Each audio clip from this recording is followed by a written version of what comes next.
Domnul... Băi, pe și Pipoțel a rămas orfan?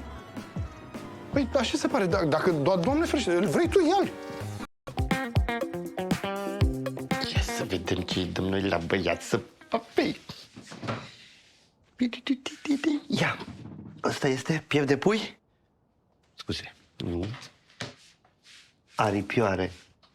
Nu. Uite copănele, astea-s de rață, e altă specie. A? Ce zici?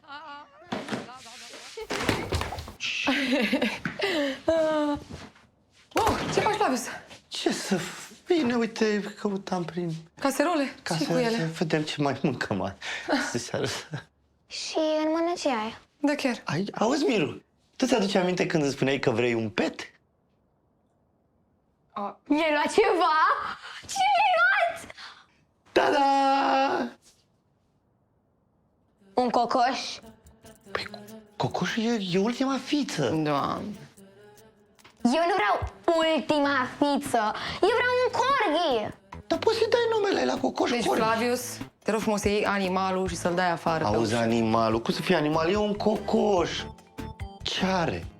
N-are nimic. Dacă vrei să facem supă din el, e ok. N-ai auzit asta?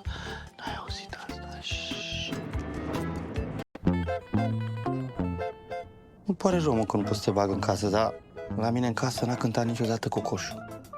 Uite, ți-am făcut și culcuș aici. Ia. Așa. Uite, te pun aici, cu baldachin frumos. Hai, te dai aici. Ia, bagă-te, ia. Te dai aici. Da, așa. Uite. Ia vezi. Așa. Dai-mă aici. Ha? Dar ce ți s-a făcut pielea așa de găină? E figut la cocoșel?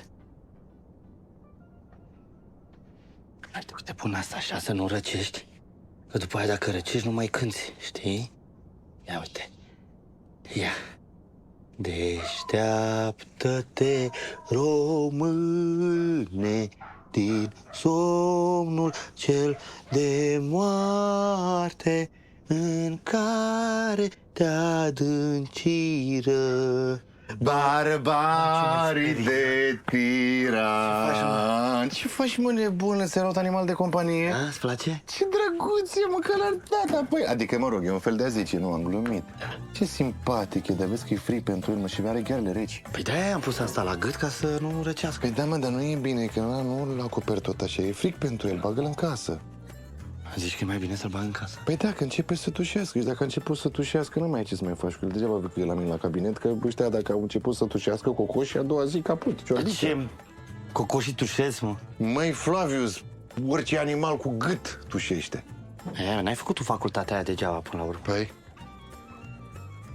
Fii atent ce vreau să te întreb. Vreau să te întreb și ceva, fii atent. Că tu mai cunoști pe aici, ești mai sociabil. Ai idee dacă s-a mutat pe aici, pe la noi, prin cartier, cineva mai nou și mai drăguț și mai cu o bicicletă? Ha? Ha? Bă, tu vrei să scoți cocoșelul afară să răcească, să tușească ca să... Bă, ești vagabond! Ești vagabond! Sunt, dar nu de... La, zi serios, te întreb serios. Nu, mă, chiar îmi pare rău, chiar nu știu. Dar uite, poți să vorbești cu tanti Săbioica, să știe tot ce mișcă în cartier, aici în sat, cine vine, cine pleacă, cine se mută, cine... Nu era ideea, mă duc să vorbesc cu ea și poate știe ea.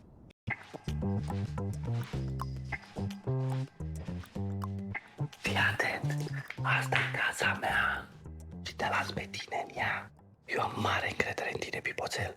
Deci tu stai în casa mea, pentru că eu sunt cu tine. Eu sunt ca tine.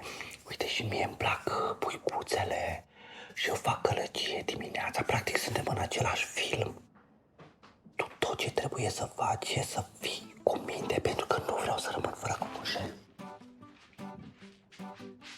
Adică nu în sensul ăla, în celălalt sens, adică nu fără... Ai înțeles? Doamne ferește, să fii cu minte.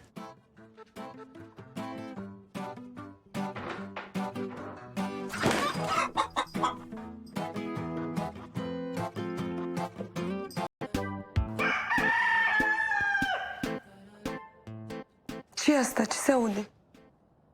Flavius, trezește-te! Ce, mă? Ce se aude? Ce se aude?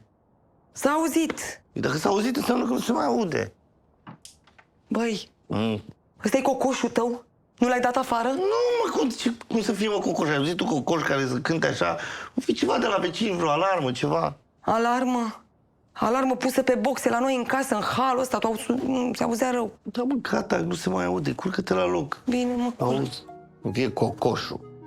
Cocoșul. Cocoșul meu, băiat deștept, ca la tata.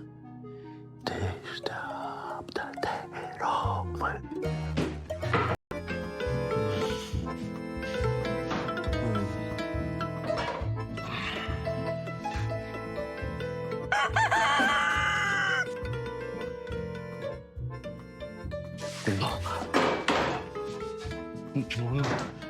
Nu.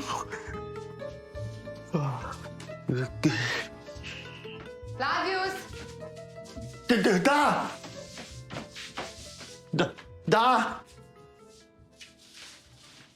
Da! E jos? Da, sunt... Da, sunt jos!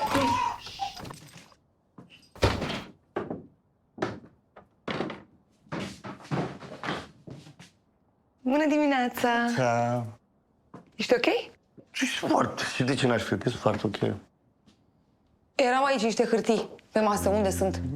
Ce hârtii? Niște hârtii foarte importante. Da? Cât de important? Adică ce... Foarte importante. Unde sunt? Că nu știu, abia m-am trezit și eu, nu știu. E foame. Descurcă-te. Te uiți ca prostul? Ajută-mă să le caut. Te ajut și te le caut, uite, Doamne. Aici nu sunt. Nu, deci eu am o întâlnire extrem de importantă și dacă nu mă duc acolo cu hârtiile astea, sunt mâncată. Da. E foame. Lasă-mă în pace, n-auzi că am o urgență. Ți-e foame, ți-e foame. Și mă țipa la copil. Oh, Doamne. Deci nu înțeleg unde sunt, le-am lăsat Ce acolo. pute? Nu pute, ce Nu să pute pută, nu nimica. pute nimic, ce să pută. Nu știu unde sunt, ce să... Aoleo, Ce ai făcut? ce ai făcut? N-am făcut nimic, jur, n-am făcut nimic. De ce mi-ai dat vina pe mine? Nu știu, dar uite... Du-te și spală-te pe mâini. Dar n-am făcut nimic. Du-te și spală-te pe mâini. Du-te și ajută să Mă se duc spele să o pe ajut, mâini. v-am spus că mă grăbesc și hai sus să ne spălăm pe mâini. Mergeți sus. Hai că de data asta am scăpat. Să fii cu minte.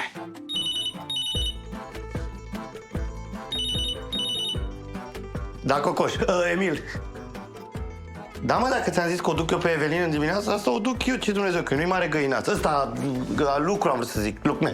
De la creier a plecat lucru și pe gură mea și găina. Alo?